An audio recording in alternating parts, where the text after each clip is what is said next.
Адам ағзасына балықтың пайдасы. Балық көптеген адамдардың ең сүйікті тағамдарының бірі. Адамдар оны кез келген түрінде жей береді. Және ол қайнатылған, қуырылған, буланған, немесе тұздалған, маринадталған, ысталған, тіпті шикі балық болсын, өзінің ерекше дәмін байланысты кез келген адамның көңілінен шығып, тәбетін ашады. Ет тұтынатындарға қарағанда балық жейтіндер көп. Өйткені тіпті ет жемей кейбір адамдар балықтың артықшылығы оның етінің құрамында екенін біле отырып балық жейді.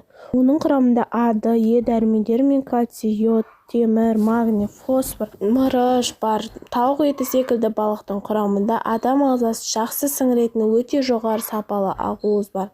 Ол өз кезегінде ағзаға қажетті барлық амин қышқылдарын қамтиды. Балықтың пайдасы: ағза жоғары сапалы ақуызға қанығады. Қан ұю функциясы қалыпқа келеді. Қандағы холестеринді төмендетеді. Қалқанша безінің функциясын қалыпқа келтіріп, және оның ауруларының алдын алады. Көру қабілетін жақсартады. Өмір сүру ұзақтығын арттырады. Тері, шаш, тырнақ, сүйек пен тістің жағдайын жақсартады. Зат алмасуды қалыпқа келтіреді. Жүрек қан тамырлары ауруларының алдын алуға және жүрек-қан тамырлар жүйесін нығайтуға ықпал етеді. Видеоны соңына дейін көргендеріңізге рахмет. Тіркеліп, лайк басып, қоңырау басып кетіңіздер.